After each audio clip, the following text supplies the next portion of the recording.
दादा तुझी तर अंगात तर देव येत होता, मग आपली असली दरिद्री कस काय आली? काय सांगू लेकरा, कशाचं देवन कशाचं काय. चांगलं करून लोकांचं चांगलं व्हाय ना, वाईट करून कधी चांगलं व्हायचं. म्हणजे रा अरे देवाच्या नावाखाली आजपर्यंत साऱ्या लोकांना फशीत आलं, त्याच्याच कर्माची फळं भोगायची वेळ आज माझ्यावर आली. कसं फसवणार?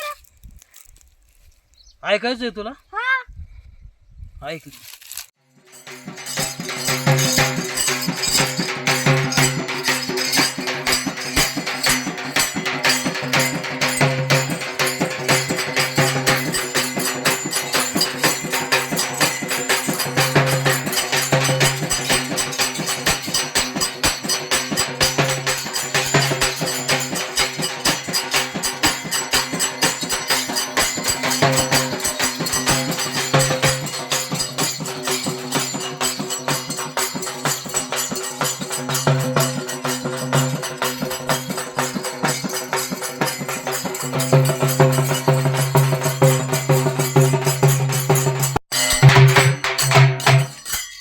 बाय बाय तुझं लेणं काय? पांढरा पंख, फिरली खंचोळी, गळ्यात घातली घंचोळी, बाय थळामध्ये जाती, थळ जागी करती, 6 जण सवासनी, 7वा पोतराज, 8वा डबकरी, 9 खंड पृथ्वी, 10वा खंड काशी, आणि तिथं झाली दुपारची.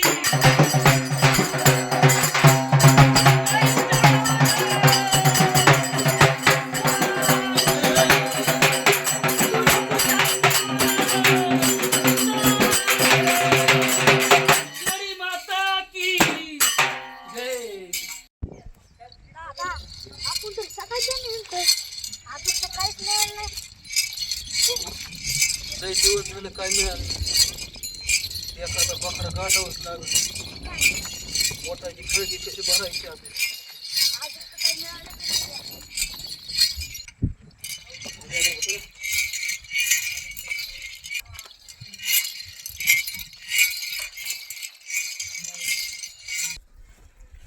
पार्टी जरा जबरान दिसतीय. लय दिवस झालं बकरं हाती लागलं,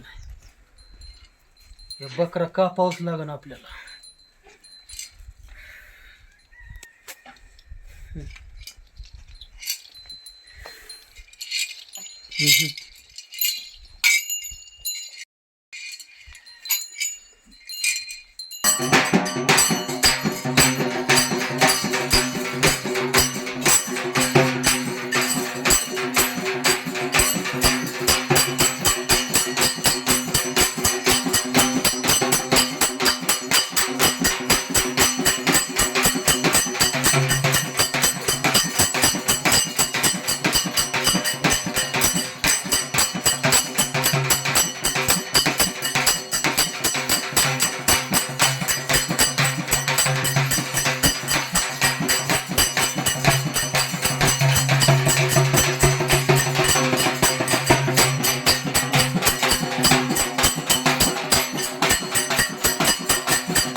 पोत्रा झालाय दारी, मदान वाडग पोरी. पोत्रा झाला दारी, मदान वाडग पोरी.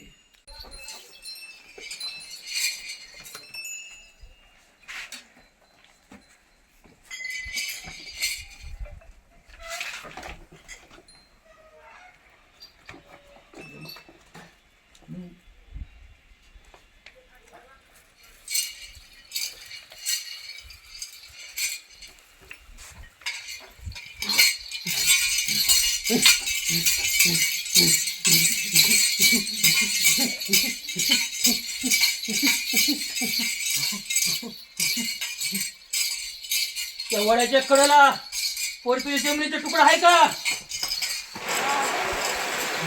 त्या जमिनीच्या तुकड्यामध्ये मला तुझं भविष्य दिसतंय या.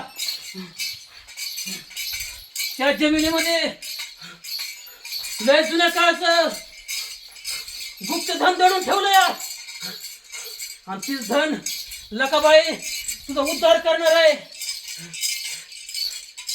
ते धन आपल्याला त्या जमिनीमधून बाहेर काढायला लागल. होय, आमच्या जमिनीत धन आहे, मग काय करावं लागेल त्याच्यासाठी? तुमचं मालक आहेत का घरामध्ये? आहेत ना. बोलाव मालकांना. ओ, ती पत्र झाले काय म्हणतात बघा हो. काय ग, काय झालंय? कोण आलंय? बघा ना, आपल्या काय म्हणते? जमिनीत धन या. कायचं धन आणि काय खोटं सांगत असत्यान? आज सोम्या पोत्र आहे, त्याचा सबूत आजपर्यंत वाया गेलेलं नाही. तुमच्या वड्याच्या कडेला जमीन आहे का? काय ना? मी कधी बघायला गेलतो का ती जमीन? हा, नाही. त्या जमिनीमध्ये धन आहे. काढून देणार का? अहो 100% काढून देणार. जुन्या काळचं धन आहे. आणि खोटं असेल तर? अहो खोटं असेल तर काय म्हणतात ती करायची तयारी आपली. बर बर, ठीक आहे, या. बसा खाली.